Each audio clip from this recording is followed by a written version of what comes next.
Nifty का discussion करने से पहले दो इंटरेस्टिंग टॉपिक पे बात करने वाला है। सबसे पहला ईरान ने अटैक किया है कार्गो शिप पे एट स्ट्रेट ऑफ हॉर्मुज, और दूसरा एचडीएफसी सिक्योरिटी का एक इंटरेस्टिंग स्टेटमेंट सामने आया है। देखिए, दूसरी न्यूज पे हम जाए उससे पहले मैं आपको सवाल पूछना चाहता हूँ, क्या इन फ्यूचर इंडियन मार्केट के ऊपर किसका पावर रहने वाला है, एफआई का या डीआई का? क्या अपना डोमेस्टिक पावर इंक्रीज हो रहा है या फिर फॉरेन इन्वेस्टर स्मार्ट है और वो एग्जिट ले रहा है? इसका जवाब अभी तो मेरे पास नहीं है, लेकिन याद रखना 2026 ये वो साल है, साल में डिसाइड होगा क्या एफआई स्मार्ट है या फिर हमारा डोमेस्टिक इनफ्लो इतना है कि एफआई की इतनी सेलिंग को भी हम एब्जॉर्ब कर रहे हैं। सो एचडीएफसी सिक्योरिटी का यही स्टेटमेंट सामने आया है। क्या कहना है उनका? और देखिए, ये कोई स्टेटमेंट यूट्यूबर या व्हाट्सएप यूनिवर्सिटी से नहीं आया है, ये स्टेटमेंट है एक बड़ी ब्रोकरेज फर्म एचडीएफसी सिक्योरिटी का। सो इकोनॉमिक्स टाइम्स आर्टिकल के हिसाब से एचडीएफसी सिक्योरिटी का कहना है कि हर महीने एसआईपी के थ्रू इतना पैसा आ रहा है कि म्यूचुअल फंड,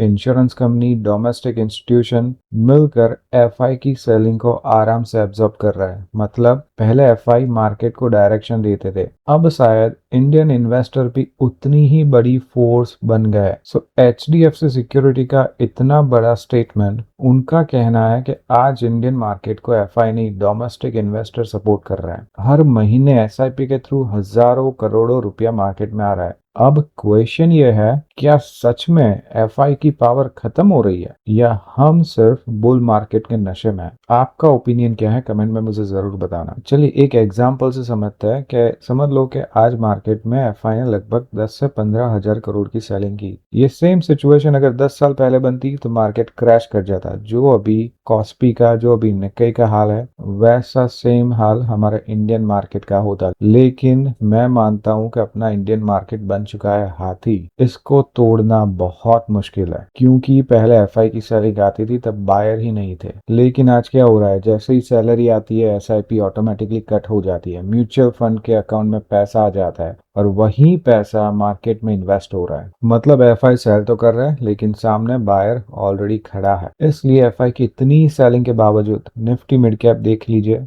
बैंक निफ्टी देख लीजिए, निफ्टी डाउन है। बट रीजन उसका अलग है, उसका रीजन है एआई। बाकी बैंक निफ्टी और mid cap Nifty all time high पे चल रहा है। एक बात और, अभी के हिसाब से मैं एचडीएफसी सिक्योरिटी की बात से 100% अग्री नहीं करता, क्योंकि अभी असली एग्जाम हुई ही नहीं है। अगर यहाँ से निफ्टी 4-5 हजार पॉइंट टूट गया तो समझ लेना एफआई ने पहले ही रिस्क का अंदाजा लगा दिया था। मतलब एफआई स्मार्ट है। लेकिन मार्केट नए हाइज बनाने लगा तो मानना पड़ेगा इंडियन रिटेलर्स और डीआई ने पूरा गेम चेंज कर दिया है। देखिए, ऐसा बिल्कुल भी नहीं है कि एफआई ये मार्केट में पैसा नहीं कमा रहे। अगर आप सिर्फ एफआई कैश का डेटा देख रहे हो, आपकी सबसे बड़ी गलती वो है। एफआई डेरिवेटिव्स में, ऑप्शन में अच्छा खासा पैसा कमा रहे हैं। कैश मार्केट की अलग गेम है, इंडेक्स फ्यूचर की अलग गेम है, ऑप्शन की अलग गेम है, हेजिंग अलग है। कई बार एफआई कैश मार्केट में सेलिंग कर रहे होते हैं लेकिन फ्यूचर्स में लॉन्ग होते हैं, लेकिन ऑप्शन में लॉन्ग होता है, या फिर ऑप्शन के थ्रू हेजिंग करते हैं। कैश मार्केट का डेटा देख के आप कुछ भी प्रेडिक्ट नहीं कर सकते, ये हाफ नॉलेज है। मैं इसी वजह से डेली अपनी चैनल पे, टेलीग्राम पे, इंस्टाग्राम पे डेली ऑप्शन चेन का एनालिसिस, बड़े प्लेयर की पोजीशन देखता हूँ। पहले बात करते हैं डिस्क्लेमर की। ये चैनल सिर्फ और सिर्फ एजुकेशन पर्पस के लिए, मैं भी रजिस्टर्ड एडवाइजर नहीं हूँ। यहाँ पे दी गई कोई भी जानकारी, कोई भी ओपिनियन के ऊपर ट्रेड या इन्वेस्टमेंट ना करें। स्टॉक मार्केट इन्वेस्टमेंट और ट्रेडिंग एक मार्केट रिस्क के साथ आता है। कोई भी ट्रेड या इन्वेस्टमेंट करने से पहले अपने फाइनेंशियल एडवाइजर की सलाह जरूर से ले। ये चैनल रिस्पॉन्सिबल नहीं है आपके कोई भी प्रॉफिट एंड लॉस के लिए। चलिए बात करते हैं निफ्टी की। जो भी ट्रेडर्स टेलीग्राम से जुड़े हुए हैं, मैंने एक रेजिस्टेंस दिया था 24,250 से 60। मार्केट एग्जैक्टली वहीं से रिवर्स हुआ। मॉर्निंग में ही लगभग 9:20 9:25 को सपोर्ट दे दिया था 24,040 से 50। ये है सपोर्ट लेवल। मार्केट का टॉप बना 24,260 और मार्केट ने बॉटम बनाया 24,040। ये है एनालिसिस का power with an option chain. अब बात करते हैं पेंडिंग लेवल की। जो हमारा ये पेंडिंग लेवल था वो मार्केट ने कंप्लीट किया, सो हम इसको निकाल देंगे। अभी ऊपर की तरफ जो लेवल्स निकल के आ रहा है वो हमारा पुराना लेवल है 24,350। ये है सबसे पहला लेवल। और नीचे की तरफ जो लेवल निकल के आ रहा है वो है 23,820। और लाइव मार्केट में जो भी लेवल्स निकलेंगे वो मैं टेलीग्राम पे अपडेट कर दूंगा। अगर आपने टेलीग्राम ज्वाइन नहीं किया है सो ये रही लिंक ARS ट्रेडर 77, ये लिंक के थ्रू आप टेलीग्राम ज्वाइन कर सकते हैं। बात करते हैं आप डेटा की। क्लाइंट ने, FI ने, प्रॉप डेस्क ने क्या पोजीशन बनाई है और क्या हो सकता है मंडे को। देखिए क्लाइंट की बात करते हैं, सबसे पहले 24,80,000 कॉल लॉन्ग थी, वो बढ़ के हो गई 28,90,000। 25,50,000 पुट लॉन्ग थी, वो बढ़ के हो गई है 25,70,000। मतलब क्लाइंट ने ज्यादातर कॉल बाइंग किए है और पुट बाइंग जो उनकी पोजीशन थी वो होल्डिंग है, वो निकाली नहीं है।